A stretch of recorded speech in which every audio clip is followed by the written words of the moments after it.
Hi, folks. I'm Jamie Hiles. I'm Lydia Judy. And I'm Nick Pakai, and I'm living the dream.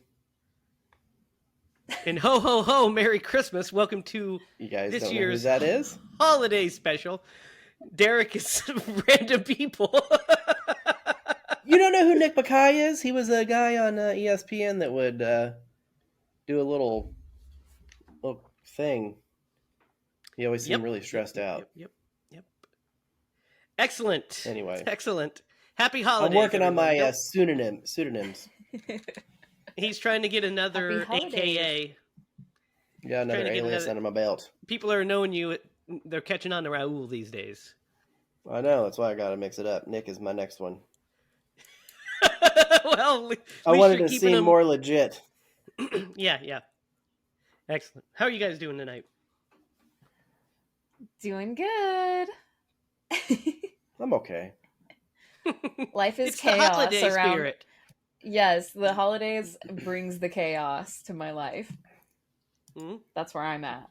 Whatever. Me too. Nothing has went to plan. We're so behind on our advent calendars.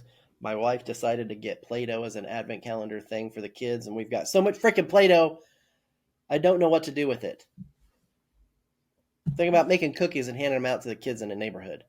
Don't do that. That does like not a bad sound like idea. a problem. That does not sound like like a problem. That sounds like a ton of fun. Well, one of the Christmas gifts that they got that they don't know yet is like a Play-Doh station. So, I mean, it'll all work out in the end. But like right now, they're like, we want to play with our Play-Doh. And it's like... Yeah, so you got him a Play-Doh station because you're like, not buying you a PlayStation. Play-Doh station. Oh my goodness. It's just one made out of Play-Doh. It's like one of those Play-Doh's gifts fun. that... It is. All right. Well, we've got a lot to talk about, it being the holiday season. I just wanted to bring in the festivities at the beginning. I can't wear that thing the whole time. I might confuse people with the gray in my beard. They might think I'm actually Santa Claus. So, can't have that. It's true. Guys, we have a lot to talk about with tonight's movie, P2 Judgment Day. But before we get into that, let's get into the horror news.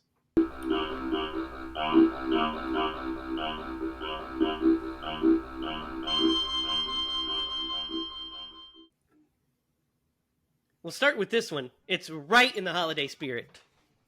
You're gonna love this. We have updates, guys. Cast and director updates for Bambi the Reckoning. Oh no. Ooh. Yeah. So from the team behind, of course, Winnie the Pooh, Blood and Honey.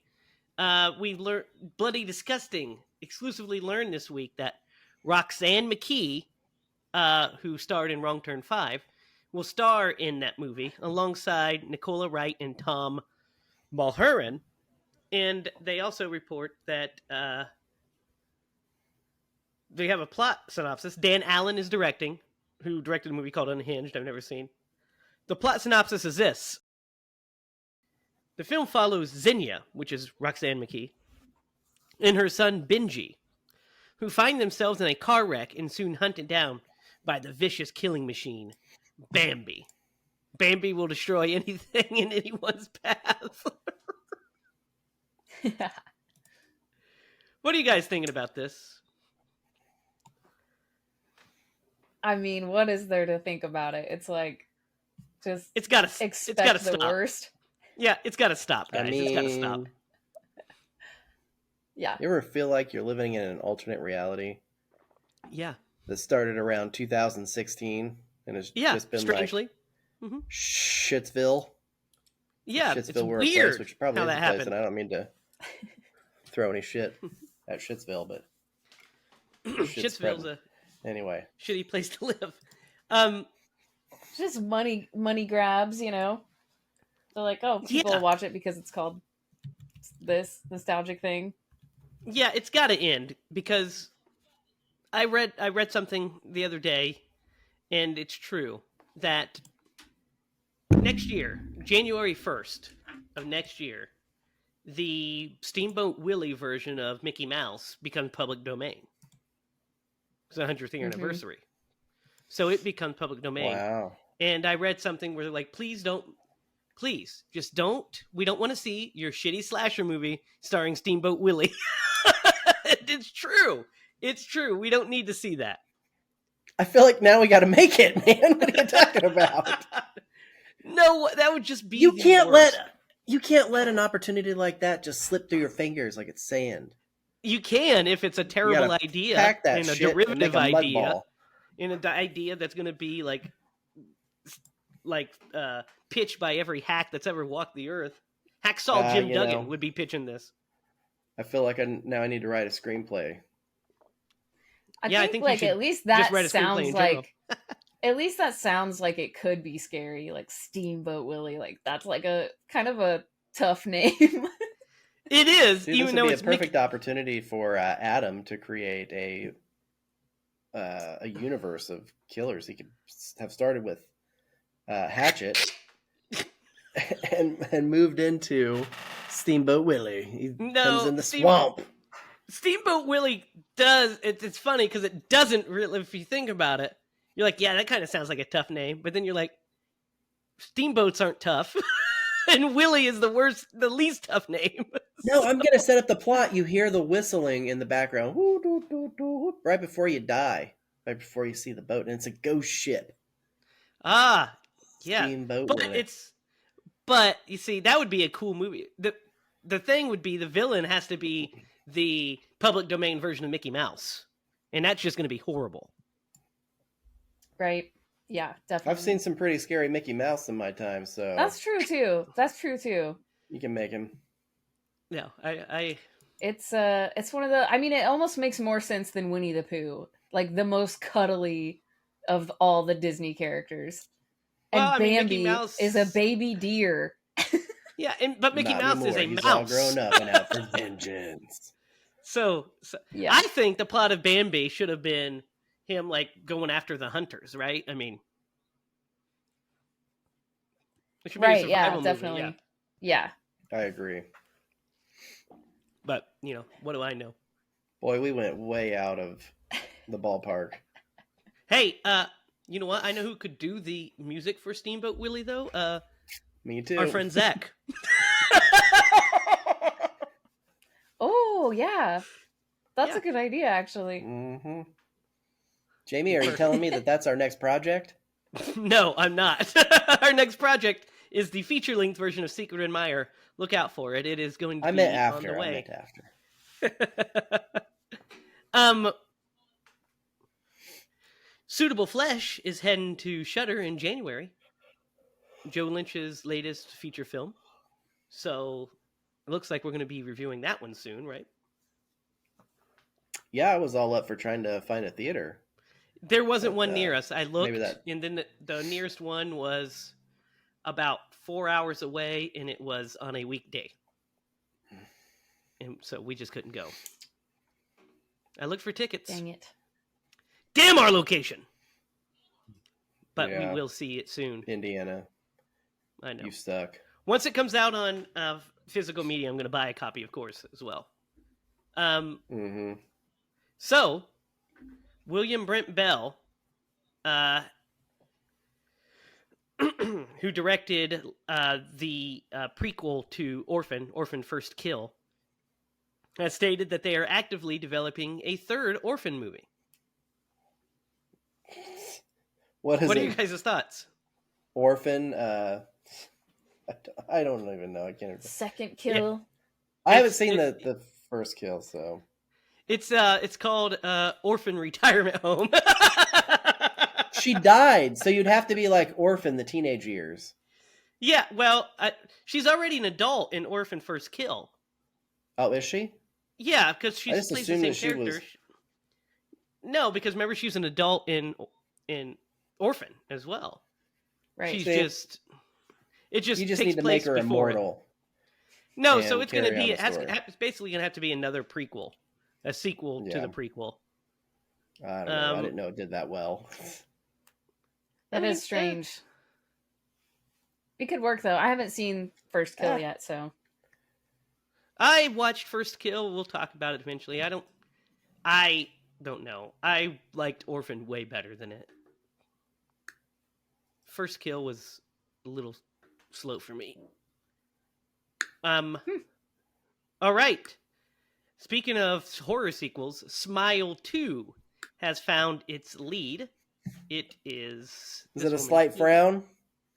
It's not a slight frown, thank God. I wish it was. Take my advice. I wish it was.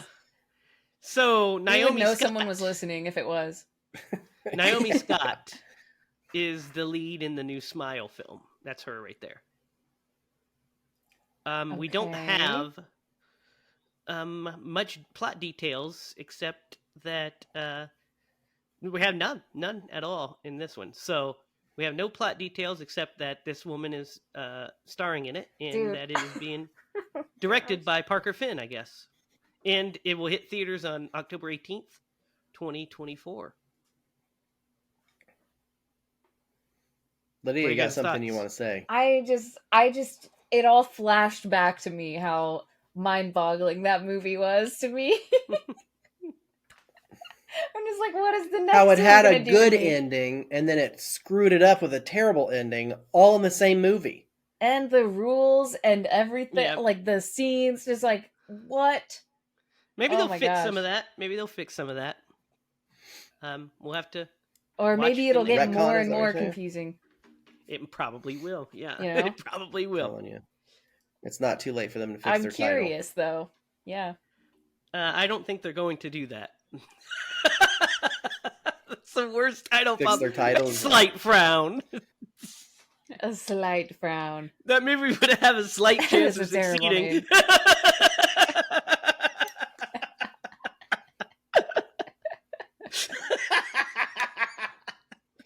You're just jealous because girls like guys who have skills. And I'm skillful and stuff. You have a way with words.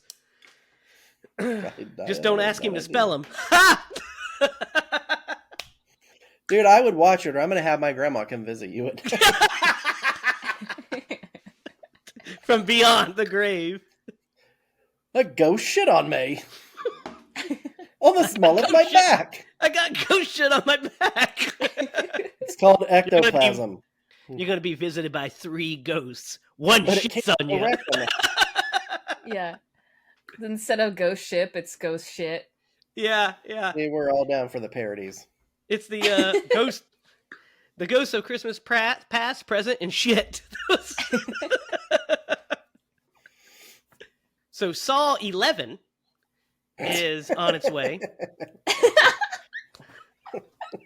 I love that Derek just laughed at that. Saw 11. Sorry, it just that was a full natural reaction.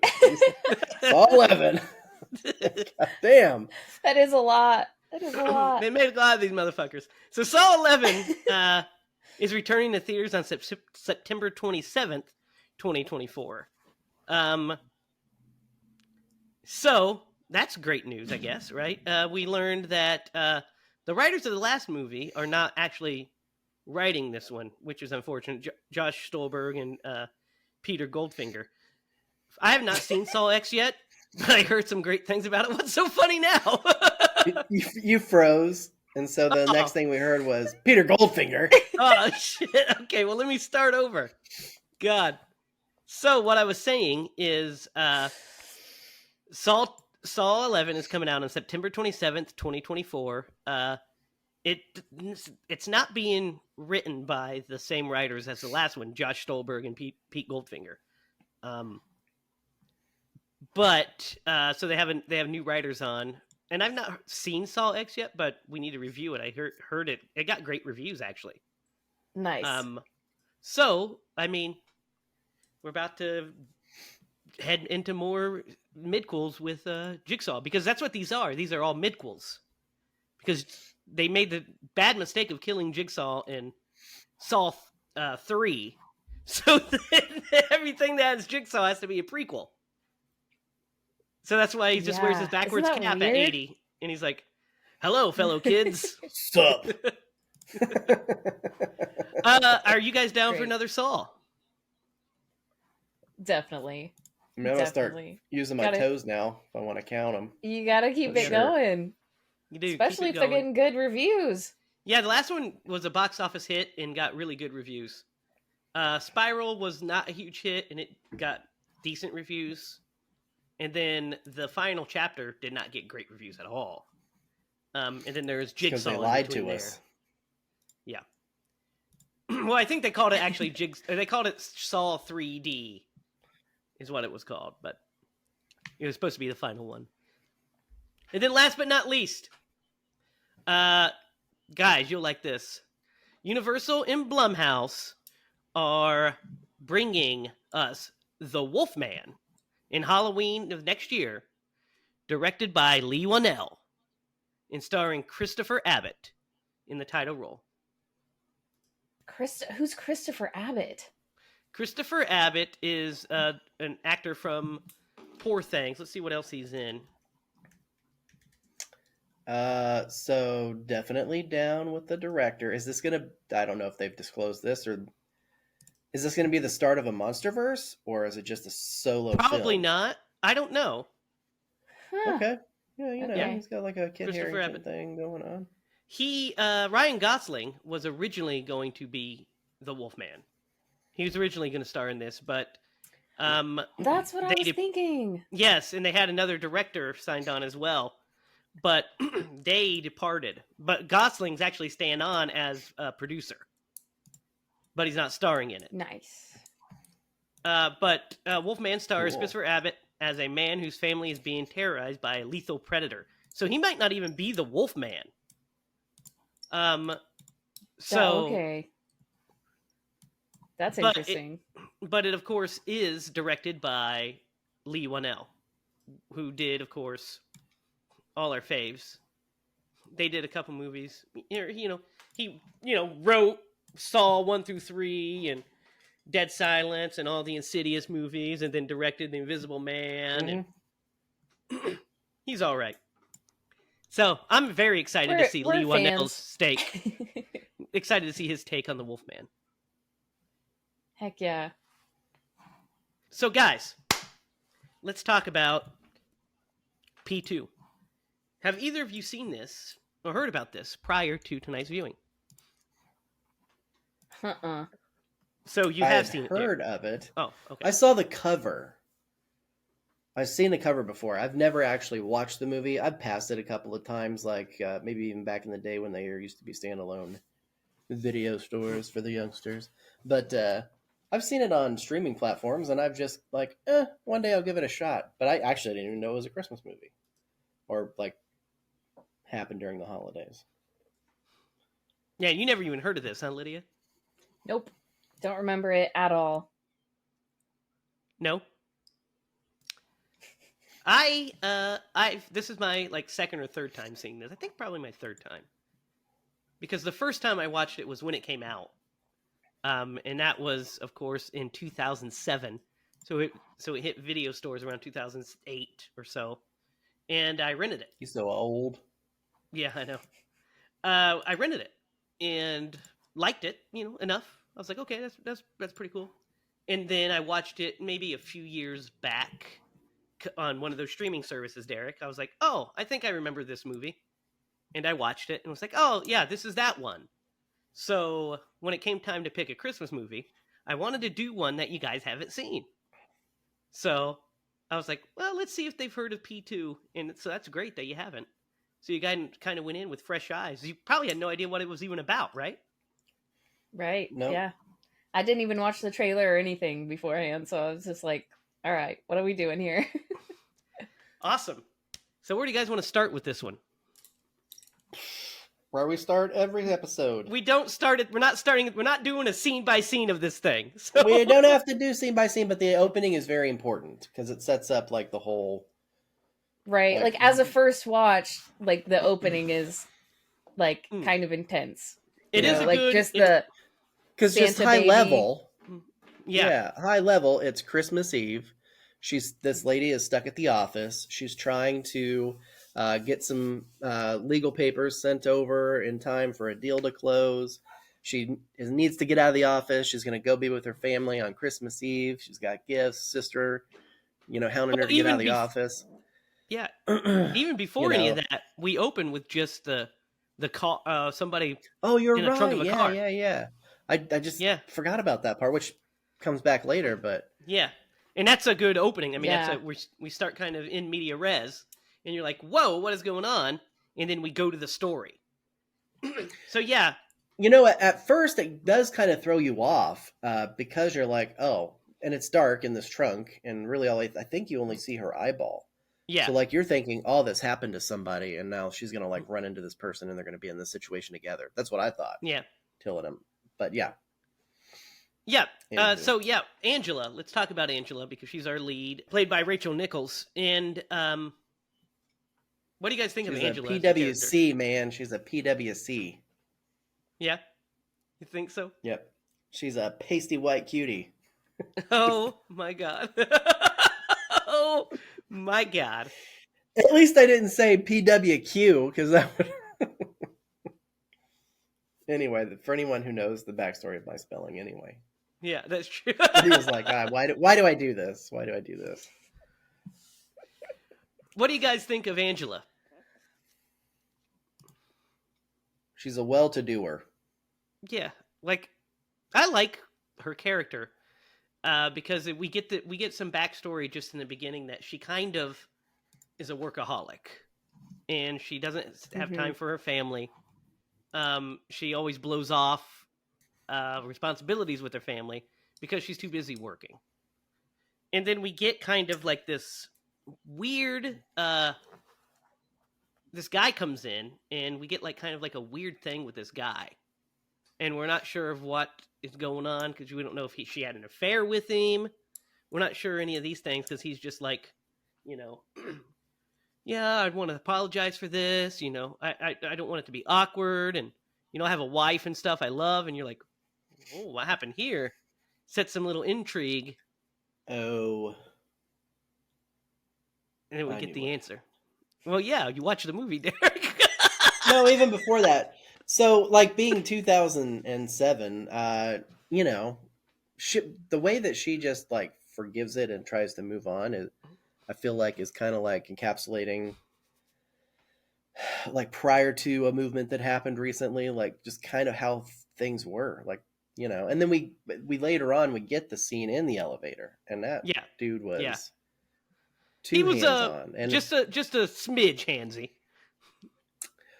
Yeah, and you also like, and I don't know if we can believe Thomas or not, but he says he's seen tapes and like he does this to all the girls, and I'm just like, meh. Yeah, I mean, I wouldn't put it past this guy that this isn't his first rodeo, but it also could be that he was drunk at the Christmas party. It does not excuse his behavior whatsoever. He 100% is a bad guy for that. Yeah. At least he made a bad mistake, and that's not a good thing to do. Yeah. Lydia, you're a female. What's your take? It was definitely like, it made me think because, yeah, it was like, I thought that was going to be the bad guy. Like I thought. Me too. I thought he was going to assault her in the parking garage. Yeah, me too. Definitely. I was like, ooh, that's not good. Whatever happened there, we don't know what happened. So we're just like, is this guy like being a creep on her all the time or something? But yeah, I tried that like once in an elevator. The thought of her like just saying like, it's okay, I forgive you, which clearly she's just like trying to get him away from her so she can continue working. But at the same time, you're like, I mean, yeah, before it wasn't like a thing that people would call out that often. You'd just be like, you just go on with your life, I guess. Yeah, which is pretty messed up, extremely messed up. That was like the way. But in her experience, she was like, it was a party. He was drunk. He didn't do anything. He just made a mistake. Like, and if she felt that she knows him well enough to forgive him for something like that, that's totally in her. That's her decision. Yeah. So yeah, it kind of does set that up. It sets up her being, unreliable to her family. So it wouldn't, which is also a very important thing because then it wouldn't make them suspicious if she calls and says, I can't make it, because she does it all the time. If she was at every event and then called and said, I can't make it, then that might be a red flag. But we're introduced to, we meet the other security guard who she's really friendly with, and she knows, who lets her down into the basement or into the parking garage, and her car won't start, and she goes to the security office, and we meet Thomas. So, guys, first of all, Wes Bentley plays Thomas. What do you guys think of Wes Bentley in this movie? Because I think he's pretty fucking great, honestly. Oh, he is. He's well cast. Yeah. So here's the thing. Go ahead, Lydia. Oh, go ahead. You finish your thought. So here's the thing about him. Like, predators naturally, like, have eyes that focus in, like, they're in the front, right? As opposed to, like, anyway. That's a true thing. This guy has got, like, those predator eyes, man. He looks like he's like a wolf. You know what I mean? Like, he's got those eyes. That's why I think he plays really good bad guys. It's because he's got that face that you just like. Dang it, Derek, you are so choppy right now. You froze like everything you said. We heard just bits and pieces. Yeah. Long story short, he can't be trusted. It's all in the eyes.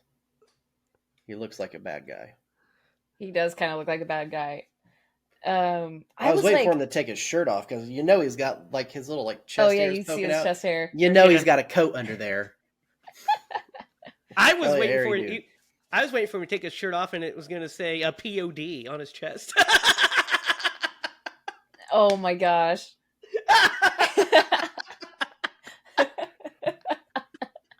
What? Because you guys froze. Oh, did we froze? I said he was going to take his shirt off, and it was going to say POD on his chest. In Times New Roman? Is that... Yeah, Times New Roman. Dude, the one thing about him, and you're right, so this actor plays him perfectly. There are scenes throughout the movie, like after she like stabs him with the fork, and he's like, I already told you I'm not going to hurt you.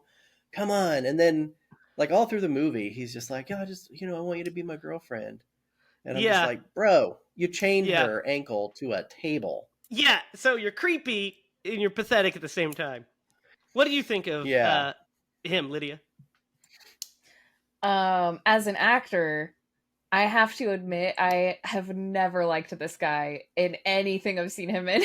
It's his eyes, isn't it? Until this movie. And now I think I've come around.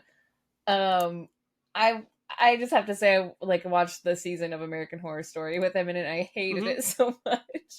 So I just was like, man, I can't stand that guy. So like it just, it was just one of those things. Like nothing personal. I just, didn't like that season or whatever. But this, I was like, he's amazing in this. He's so scary. He seems so dangerous and is believable, which is terrifying and creepy. So yeah, I think he did excellent.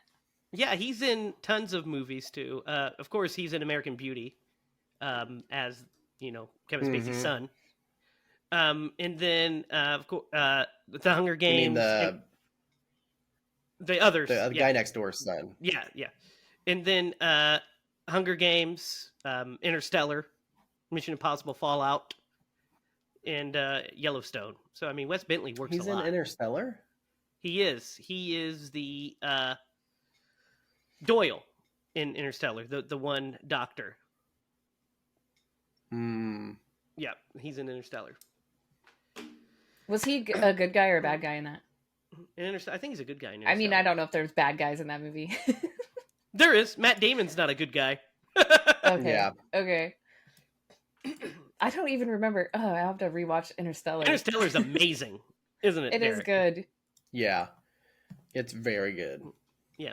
Chris Nolan, just remember like you magnificent bastard. Bits and pieces from it now. But yeah, he's great in this, and he is so like scary because what makes him scary. What's interesting about him is that like there's part of him that genuinely does like really is infatuated with this girl.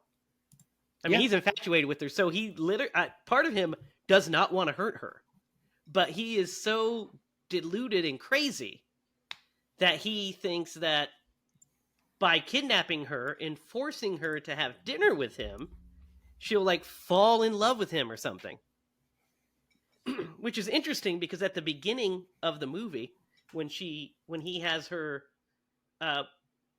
when he jumps the car for her, goes to jump her car to see if it works. So he obviously screwed her car up to keep her there. But he says, "Hey, I have dinner at my, back at my shack if you want to come." I wonder what would have happened if she would have went. Right. Probably would have went a little differently. I mean, he's still nuts. Yeah, it's still. So it just would have taken her longer to figure that out. No, he's crazy, of course. But I wonder if that was part of his plan. Is let's see if she'll go, and if she doesn't go willingly, I'm going to make her go. Yeah, like in his psyche, because it starts pretty pretty close after that. I like the shot where after she calls the cab and can't get in, and then she lights her phone and he's right behind her. It's a good one. Yeah, and he does the stuff to knock her out. Yeah, that's when I was like, oh, duh. It's not the guy from the office. Because until then, Derek, did you think that he was the villain as soon as you saw him?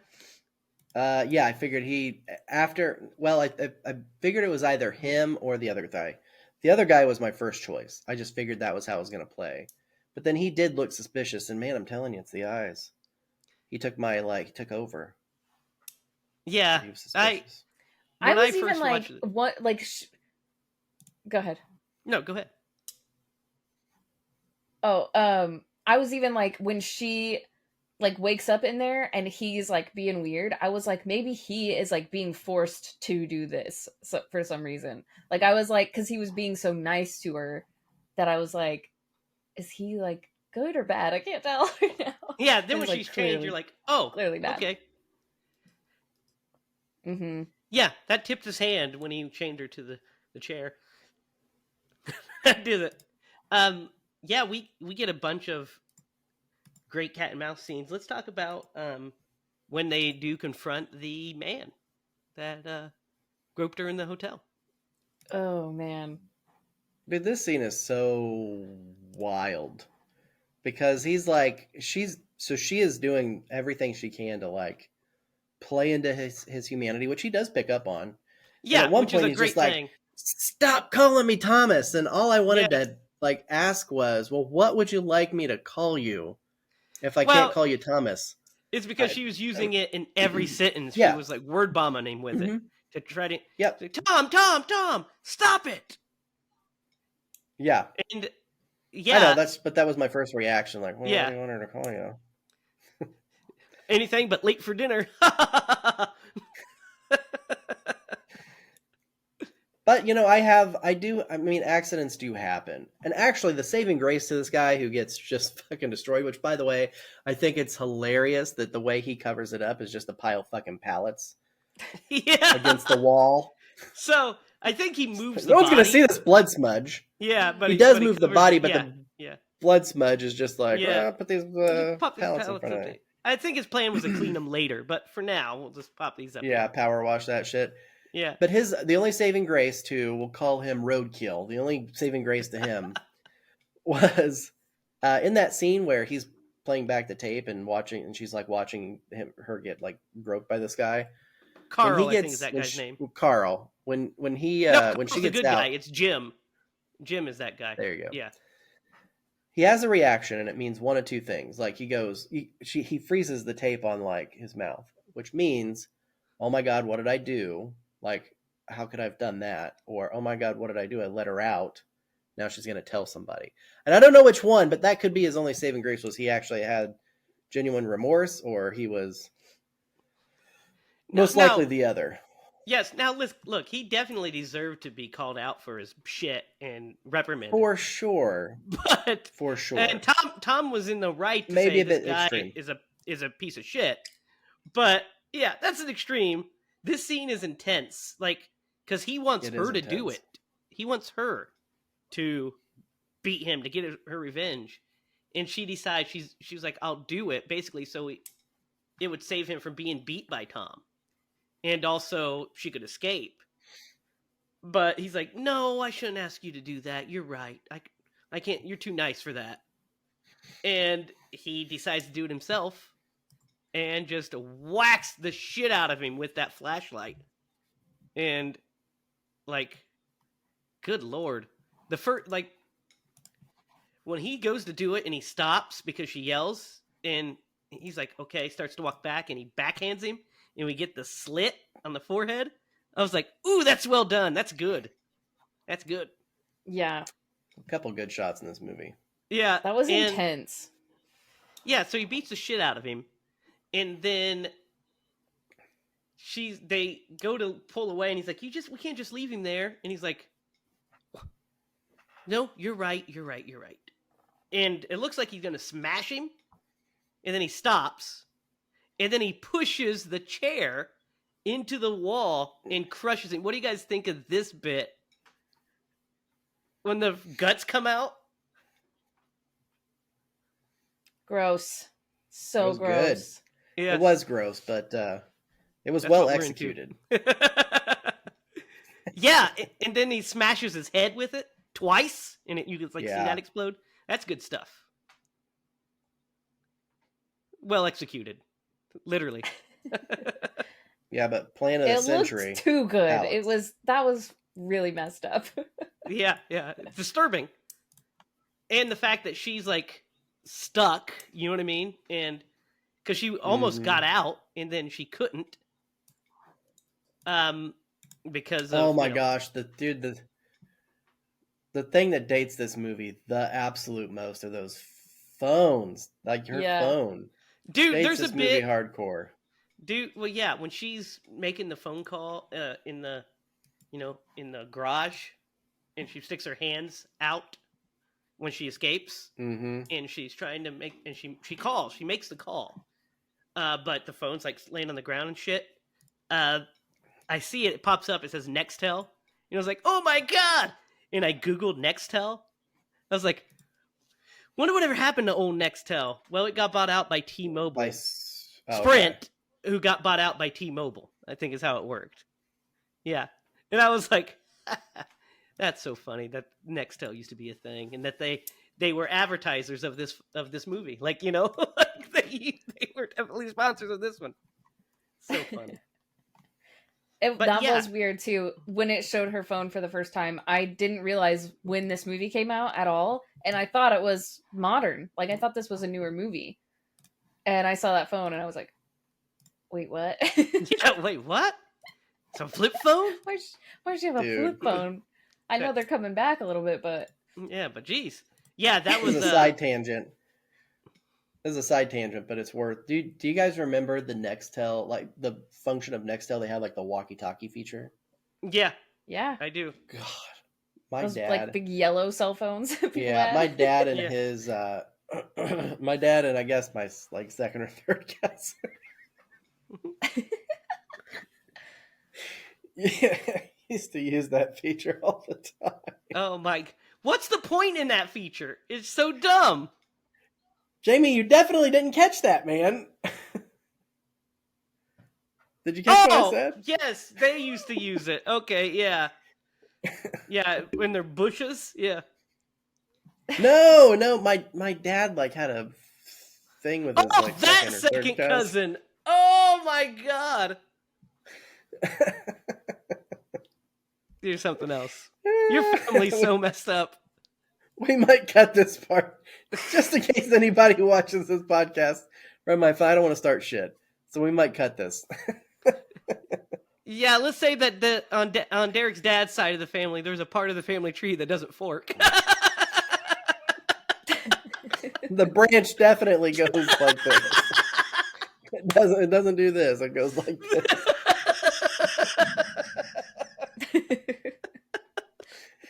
Oh, that's wild. I pray every night that I was a milkman baby, but I don't know. Come on, milkman. Yeah, so she escapes again, of course. She escapes multiple times.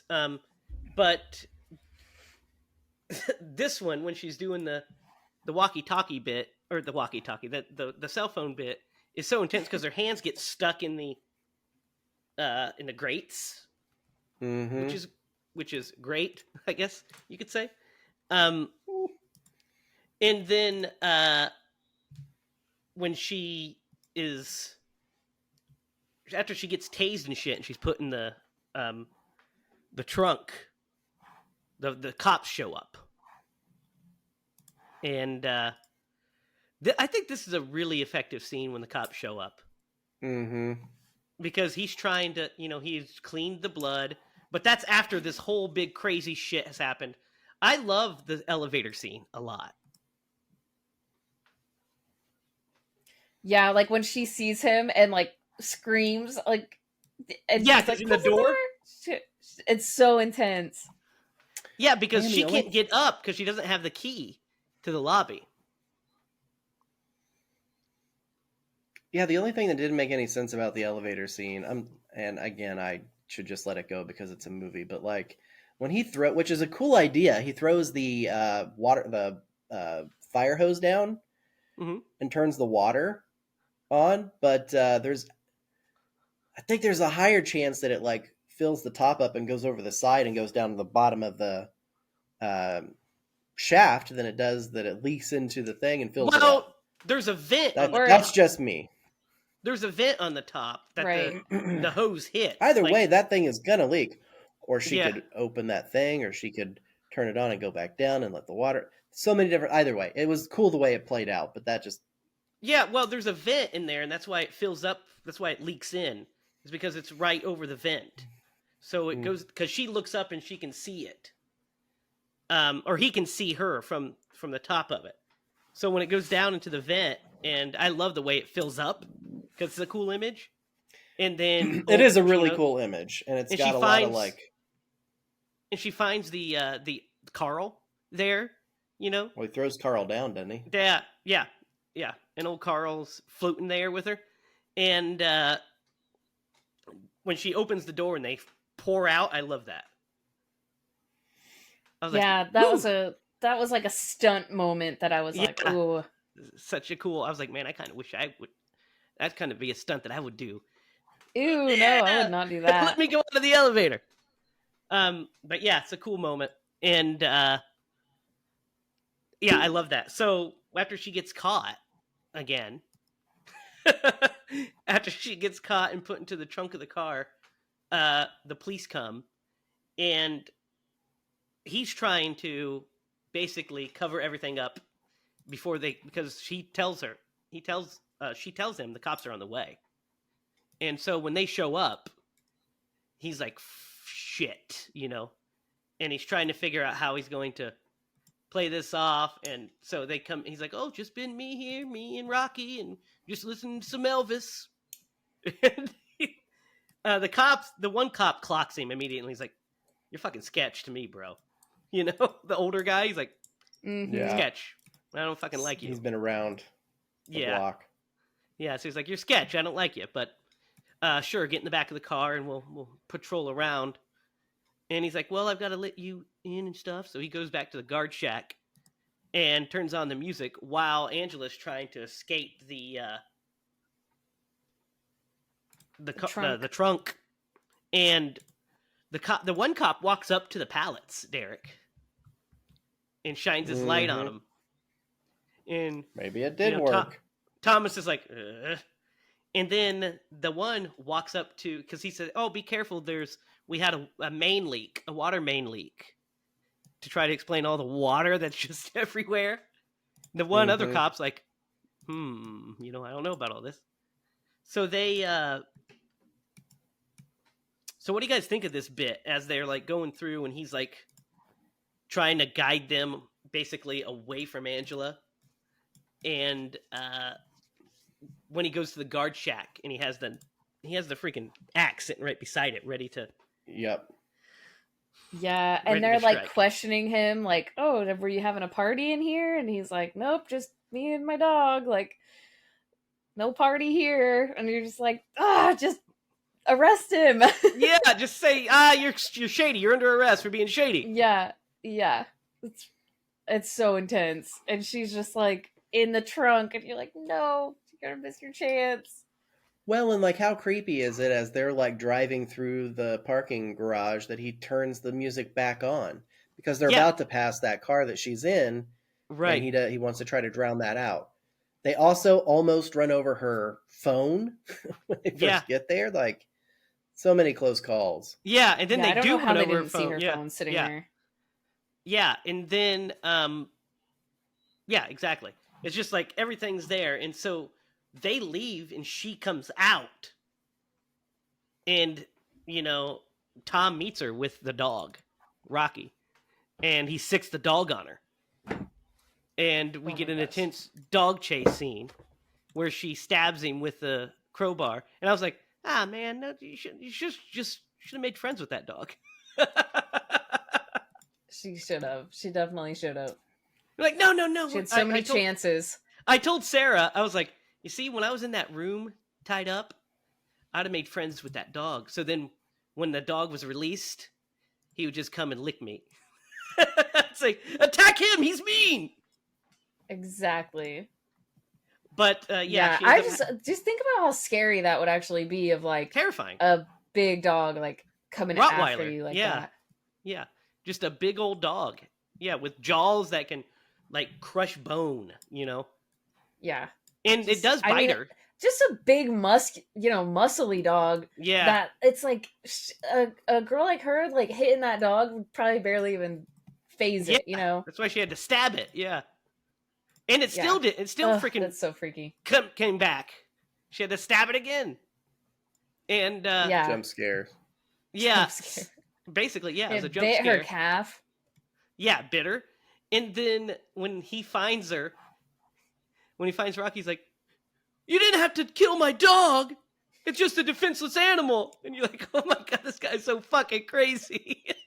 No, and there's a bunch of those like little things, funny moments. Yeah, because that one, and then like whenever he goes back to like get Carl after the water scene, and he like rolls him over, and he was like, "Hey, like you messed up Christmas, Carl," or something like that. Yeah, he's like always you're trying just to blame it on people. Yeah, you're peeking behind the curtain of the crazy that is harbored inside this guy. Yeah. So this finale, we get a good chase scene. And she fucks him up pretty good. What do you guys think of this ending? Dude, that eye stab scene is so good. Me. It's so good. It is. We're gonna have to dissect that one at some point and figure out how they did it, because that is a cool it's a cool It looked effect. Really good, Lydia. It looked really good. I'm looking at you right now. Were you like, okay? Game on. The way it was edited. Like sold it so well. Yeah, it was great. It was just like there, like you're just like it happened so fast. Oh my gosh, it was so freaky. Yeah, such a good the way it inserted looked great and just like looked painful. Yeah, but also cathartic because you're like, yeah, fuck you, Tom. Yeah, you're like, Tom, you yes, but ew. Yeah, it's a good one, really good one, and. The whole end fight scene, she ends up cuffing him to the after she fucks him up, she finally gets the upper hand, stabs him in the eye, of course, and shit, and then cuffs him to the car, and he is yelling at her, and she's just gonna let him go, like she's just gonna leave him there for the police, and then he calls her the C word. Of all the things she can handle, man. Yeah, that was just one bridge too far. Finally. She just can't do it. And so she comes back and she uses the taser because the gas was leaking, and she puts it in the gas and just blows him up. Like, I mean, he's not coming back. It's not like one last scare for this guy. He's roasted, toasted. That's the way to do it. I'm like, yes, double good tap. Job. No, I go ahead. Go ahead. I was gonna say I need to see if MythBusters ever did can you light gasoline on fire with a taser, because that was pretty cool. It was a good effect. I know for a fact they have a episode about if you can light it with a cigarette, but you definitely cannot. But I don't remember if they specifically did a taser or anything like that. But you have to have a spark I do know that. So a taser is a spark, right? Yeah. Yeah. So you should be able to do it. I'm not going to myth I think you bust this, can. just in case I anybody think you knows. can because my coworker at work has this little. It's a candle lighter, and it's essentially just a mini taser. It's like about that big. You hit it and it lights. So I'm assuming that it would work the exact same way as a lighter. Yeah. So it's a spark. Yep. So it's like, but yeah, great bit, blows him up. What do you guys think of that? This ending as a whole. Love it. It is. It's a good wrap to the Christmas season for her. She's been on a journey. Yeah, and she's doing all this, by the way, while wearing a white dress and no shoes. Mm-hmm. John McClane that shit. She did John McClane it. And by the end of it, her white dress looked like John McClane's, beater by the end of Die Hard. And yeah, I like the ending a lot. It's really cool. I think that, her walking out in the snow, just getting away from it as the sirens are coming is a great ending. She's just like, I'm the fuck out of here. And then there's one thing they did trick you. I think they did it purposely to trick you, which is as soon as he catches on fire, everything's blown up, they immediately turn on the sprinklers and they make like a direct shot of it. I think that was so you would subconsciously be expecting a final jump scare. Of or save the character for a future. Yeah, except there's just no way. I took it as a cleansing rain moment. It could be that too, but like wash the blood away. That's how I felt, because she was just like, "Got to get out of here now." Yeah, she was just on her way out. She was gone. But there's another scene I want to talk about real quick, which I really like, is the scene where she has to call her sister, and he's like right there. Mm-hmm. It's pretty intense, and the whole dinner scene the dinner scene when he first is talking to her is really intense too, because that's where we start to like, it's just so tension filled, I think. Yeah, that whole dinner scene is so creepy. I was so uncomfortable, guys, during that scene. Oh my gosh. I'm sitting there thinking, what would I be doing? And I'm like, don't make the wrong move because you don't want to offend him, and like then he'll kill you or something. Like you never know what's gonna happen. Oh, it's so creepy. She pulls the boyfriend bandit, the gambit of the boyfriend, and then he's like, "Oh, what's his name?" And she starts going through all this stuff, and she doesn't realize how much he knows about her. So she's like making all this stuff up whole cloth, talking about him being a journalist for sports in the paper, and then he's like, "Oh well, he should be coming around out here any moment." And he opens the door. He's like, "Huh." And then when he names drops her family, you're like, "Oh my god, he's been stalking her," Yep. Yeah. I love that. And then later you get that video of him like putting lipstick on her and stuff. Well, because he undresses her and puts her in this dress. And then he's like rubbing her skin and talking about how soft it is and stuff. And you're like, oh my god. It's so creepy. And I love how whenever they are having dinner and he's like trying to be super friendly in the creepiest way possible. He's like, "Oh, I've started reading some Hemingway," or yeah. Because he's trying to impress her with like, "Oh, I know I work in a basement at a parking garage as a security guy, but I've got this to offer to you. I'm well read. Yeah, and I know how to work shackles." Yeah, and like between his like clearly like thought out scripted kind of stuff he was gonna say to her that he's probably been obsessing over, he was like, "You should eat. You should drink that. You should be doing these things." And, when he poured the wine, didn't it like bubble a little bit? But the wine was fine because we watched him open it. We watched him open it. Yeah. He was drinking it too. Opens it and then uses it. But I just thought he put something in the glass prior to. Yeah. I thought he had put something in her glass. Right. No, yeah. And that's what you're like. That's what we were all. That's why you wouldn't be poisoned. Drink, obviously. Yeah. But he obviously wanted her alive and conscious for a reason. So he can impress her and give her a Christmas gift of old Jim with his fucking face beat in. and getting ran over by a car. Ugh. Not the best. It's like that song. Jim got ran over by a car in a parking garage on Christmas Eve. Yep. I should write songs. Yeah, you should. I'm just kidding. That was terrible. That was a top 10 hit if I've ever heard it. I got talent. You should hear me sing to my daughter. She thinks I'm not good at either. She tells me to be quiet, Dad. This is getting depressing, guys. We got to wrap this up. I'm realizing I'm awful at all things. No, this is a true story. I will sing in the car, and Clark will be like, "Dad, please be quiet." Like, yeah, well, you sing flat too, son. You inherited that from me. Oh, no. You inherited my voice, you little punk.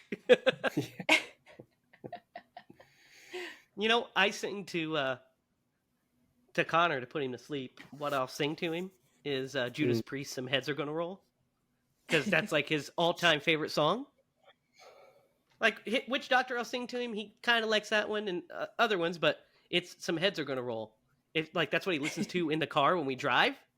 Mm-hmm. So he'll be like crying and trying to go to sleep, but he's fighting it, and I'll go, "Some heads are gonna roll, dan, dan, heads are gonna roll, dan," and he'll just stop and he'll just look at me, and then his eyes will start to. I'm like, "You're so fucking funny." Big priest head, that one. So guys, that wraps up P2. What are you guys' thoughts?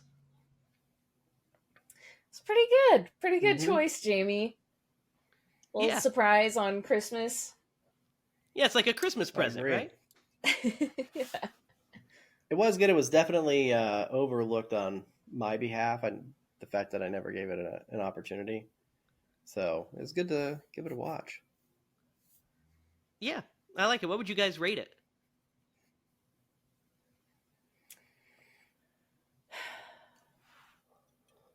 I'm gonna say, because it's pretty good. It's pretty good. Don't think it's like an instant classic or anything like that, but it was pretty intense and scary and gory where it needed to be. Mm-hmm. Yeah. And I don't have many complaints about it. So I think it's, for me, I think I'm gonna put it at like a 7.5. Yeah. What do you think, Derek? I was actually thinking the exact same thing. I like this movie. I thought it was really good. Will I watch it every year for Christmas? Probably not. But if I'm ever in the mood for a good stalking in a parking garage movie, I know which one to turn to. And it was enjoyable. So, yeah, I think it's pretty nice. Yeah. 7.5 for you too? Definitely made me want to watch. Yeah, that's actually literally what I was thinking. I was like, oh, so I'm glad you said that. As soon as you said it, I marked it down and was like, she's right on it. Yep. I think this is going to tap into a whole new thing that we definitely need to be looking into, is these kind of cat and mouse kind of stalker thrillers. One. Yeah, thrillers. Yeah, there's a good horror one I got thrillers for you guys someday. Yeah, there's a lot of good horror thrillers. Actually, when I watched this one, another one popped up that I hadn't seen in a while. ATM. I was going to say ATM. Yep, which is a horror thriller. But yeah, I remember that one. Yep. Barely remember it now. But this one, I like it too. I think it's really good. I don't think it's, like you said, an instant classic or anything, but I think it's really solid. I think the tension is there when it needs to be. The humor is there when it needs to be. The gore is there when it needs to be. So I'm going to give it a solid 7. I'm going to give it a 7.5 too. I think it's good. Nice. What do you think, Derek? You're muted, idiot! Oh, no. Why did you set me up for that? I saw it, and you were...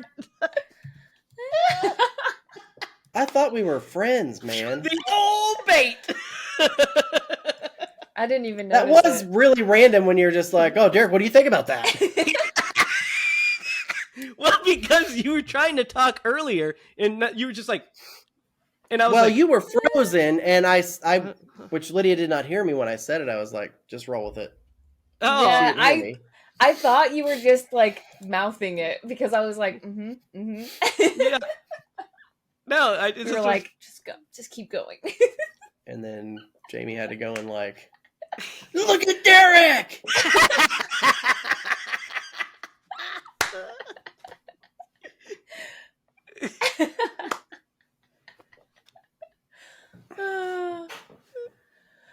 Look at the floating head!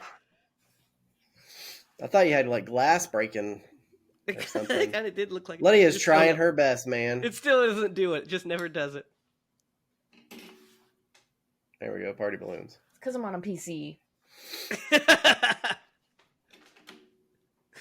We do this every time. We get distracted. But, yeah. It's a solid one. 7.5 across the board. It's a good one. Yeah, I did say the hat trick or trifecta. Yep, hat trick. Yeah.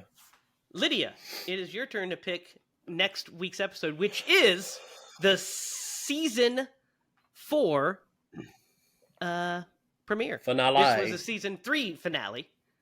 So what are we watching at the start of the new year? All right. We are going to be watching Terror Train. Ooh, the Jamie Lee like Curtis Goosebumps? classic. Oh. It is not a Goosebumps. Let me see where sound like that. Let's see where Terror Train is. I think Terror Train is streaming on Shudder. Plex, Roku. Let's see. Plex, Roku, Tubi. Tubi. Yep. Philo, whatever that is. So yeah, it's streaming on a bunch of servers. It was on Shudder for the longest time. I guess it's not anymore. I've never even heard of this movie. You never heard of Terror Train? Nope. Good. I cannot wait for you to watch it. This is a part of the Scream Queen saga of Jamie Lee Curtis's career. It's a Canadian horror film from 1980, I want to say. Yep, 1980. So, let's look into that next week. Derek, do you have a story for us tonight? A Yuletide tale, as it were. You know, there was one, it's actually related to what I was telling you last week, like a story from last week. And I thought of it when I was editing the episode, because I didn't tell you the one that I actually thought of that I was going to try to remember at the end. Now, this is going to be super lame, so don't get your hopes up. But so we were talking about like the user agreements that people don't read for the movies. Yes. Like we talked about those, that whole thing. Anyway, so like one day I was working at the student loan place, and this lady calls in. She was like, "Why am I getting billed?" She had a private loan, and I'm like, "Well, you know, you signed up for like this specific type of loan." I was like, and so after 6 months, you have to do interest-only payments. She was like, "Well, that's not what I thought I was signing up for." And I was like, "Well, I mean, you know, it was in your loan paperwork." And she literally goes, "Well, who reads those things anyway?" Well, you probably should have, because you've got a payment Obviously. due. Yeah, and there's nothing I can do about that. But just the way that she said it, I was like, "Lady, is there anything else I can do for you?" Like, I can't help you. That was one. There was another guy who that one was pretty good. The other one, like the guy made me laugh because of the way he said it. Hindsight, I should have told him he should be a comedian. So like, he's like, "Man, my student loans are like $800." And I was like, "Yeah, man." He's like, "You know, what can I do?" I was like, "There's nothing. Yeah, but it's a private loan. Like, there's nothing I can do." He's like, "Well, God, I'm gonna have to start selling crack or something." And I was like, "Gotta do what you gotta do." Gotta do what you gotta do. Yeah, but the way he said it just like was so fluent with the conversation. I was like, that was really witty. Good job. That's funny. It wasn't a Yuletide tale, but it was. I don't have too many Christmas ones. You got I do one, remember Jamie? when I found out there was no Santa Claus. Oh no! What happened? Yeah, my brother Jay and I snuck downstairs on Christmas Eve and hid under a table so we could see Santa. It was my mom and her husband who came out of their room. Oh no! There's this one time I was home for Christmas by myself, and I was hearing some noises out front, and I peeked out the window and I heard these guys talking, and they were like, "Okay, so here's what we're gonna do tonight. When it gets dark, we're gonna come in and we're gonna rob this house." And I was like, "Oh my god, they're gonna rob my house!" So I set up traps all along the house.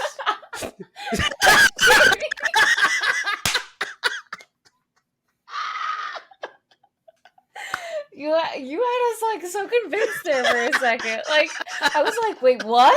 Thinking what? Somebody was robbing you.